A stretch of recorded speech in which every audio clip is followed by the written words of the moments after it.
While true I jumped the gun on EX5 set review a few weeks ago, with news finalized on what promos we're getting, this is another extra layer of information that will assist in deck building. And today, I go over all of them. Included in each box is a 3rd anniversary update pack and a limited card set version 2 pack. Each comes with 6 different promos, and some of them are quite a game changer.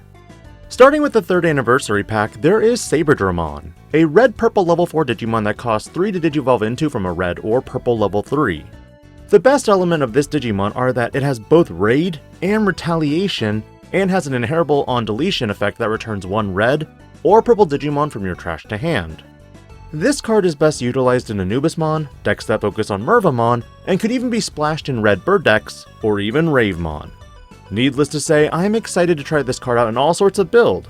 Considering in red and purple with training option cards, this Digimon's Digivolution cost could just be 1 memory. The second card is Dracomon, a Digimon that, though it costs 1, can Digivolve from Bebidomon for 0. Your turn when you play a Groundramon, you may Digivolve into a Wingdramon from your hand for a cost of 3, ignoring the Digivolution requirements. Assuming you memory fix with Davis, you could promote this Digimon out, play Groundramon for a cost of 7, then warp into Wingdramon for a cost of 3. You do put your opponent to 7 memory, but you do get to end of turn DNA Digivolve into Examon. Its inheritable lets you do the same thing though, but without paying the cost for Digivolution into Wingdramon. This will definitely accelerate your climb into Examon, but will it be enough to make the deck competitive? Only time will tell. Bastamon is interesting in that she color crosses again, moving from blue to purple to green. This level 5 Digimon has a simple all-turns effect, that when this Digimon becomes suspended, suspend one of your opponent's Digimon. It's inheritable. When this Digimon would Digivolve, reduce the Digivolution cost by 1. Overall, this card isn't too high on my radar, mainly because green isn't too hyper-competitive. And while it is Beastkin Digimon, you do have level 5 Digimon with Leomon in their names for a heavy Leomon deck. Destromon makes his return as well, this time as a Digimon that can Digicross from Snatchmon and 4 Vemmon to reduce the play cost by 1 for each source. In total, this makes the on-play cost 5 memory. On play and when Digivolving, delete your opponent's Digimon and Tamers with a play cost of 3. For each Vemmon in the Digimon's Digivolution sources, increase the maximum play cost you choose by 1. Effectively, you can target up to a play cost of 7 memory with this effect, nuking most memory fixers and a level 3 Digimon. It's pretty decent removal in Galacticmon builds, but the only issue I have with it is maintaining turn. Whether you Digivolve or play it, it's going to cost at minimum 5 memory. And then for the last 2 cards, they're option cards. Pause Plugin P is a 5 cost yellow option card that, like most plugins, ignores the color requirements if you have a Tamer in play. Main effect, one of your opponent's Digimon gets minus 6000 DP and cannot activate its when Digivolving effects until the end of your opponent's turn. Not terrible as it can free some important when Digivolving effects. But with heavy hitters like Anubismon making its rounds in the upcoming set, who needs a when Digivolving effect when you can activate the main effect? And the last option card for the 3rd anniversary pack is Prism Garrett. This 1-cost purple option card can be played regardless of meeting the color requirement if you have a Tamer with Hunter and its traits in play. Main by placing up to 2 Digimon cards as save in their text from under your Tamers, or trash under one of your Digimon with save as its bottom Digivolution sources. That Digimon gains plus 1000 DP for each card played by this effect.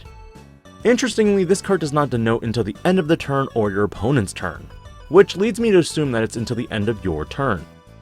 Its security effect simply adds it to hand.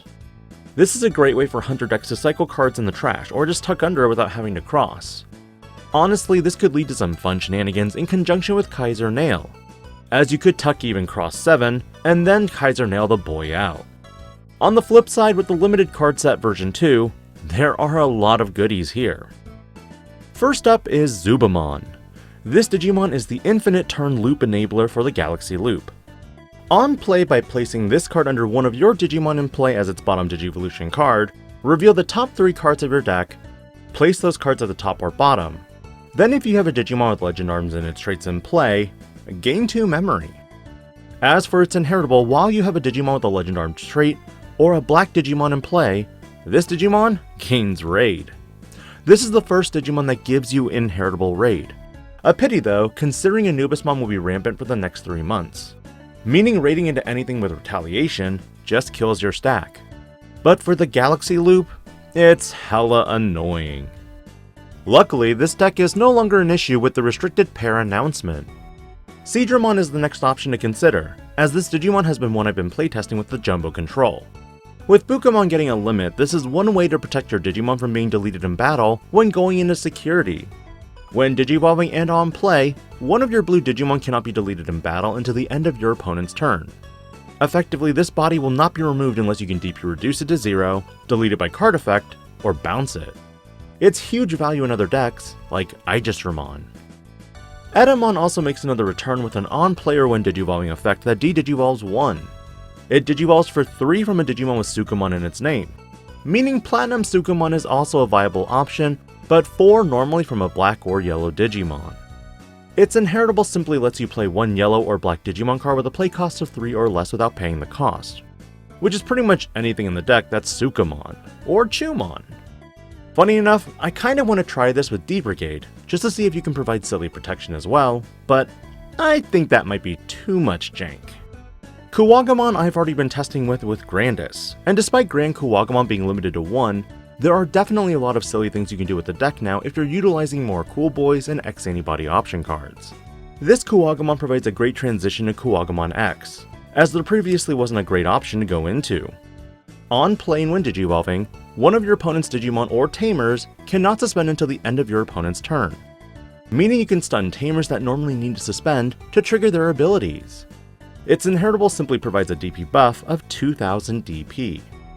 Honestly really strong, and I think this pushes Grandis towards a different type of build.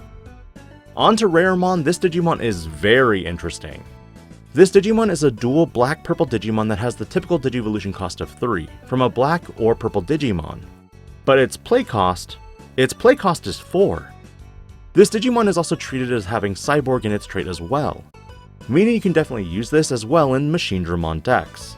The reasoning of course goes back to Hagurumon. You can discard Raremon as your Cyborg and draw 2 cards, or on the following turn Digivolve up into Raremon and use the when Digivolving effect. On play and when Digivolving, by trashing 1 card in your hand, draw 2 cards. Useless card in hand? Yeet and draw 2. Its Inheritable effect is when attacking, by trashing 1 card from your hand, delete one of your opponent's level 3 Digimon. Pretty sweet and simple, since you can now remove certain floodgates preemptively before you play your Machinedramon. Is it game breaking? Not by any means. The card overall in my mind is pretty balanced. But the last and final card for this video will be the newest Skull Greymon, the first red-purple dual-color variant that digivolves for 4 from red or purple. Conveniently, because of its dual color, you can digivolve into it from BT11 Greymon X for a cost of 2. By deleting one of your Digimon, delete 2 of your opponent's Digimon with 5000 DP or less. And on deletion, this Digimon may play 1 purple or red level 3 Digimon from your trash without paying the cost. The Inheritable is identical to its on deletion effect. Overall, I'm disappointed with this card compared to BT14 Skull Greymon and EX1. This one is much lower in my mind for playing because cost-wise it's more expensive and its removal is subpar, though you could argue that removing 2 bodies is effective in its own right. But in the grand scheme of things, there are quite a few cards from here that I'm looking forward to. Saberdramon, Dracomon, Prism Garrett, Kuwagamon, and Raremon. Which ones were your favorite, and why? Let me know in the comments as typical content resumes this week. This is DIGI-PANDA, logging out.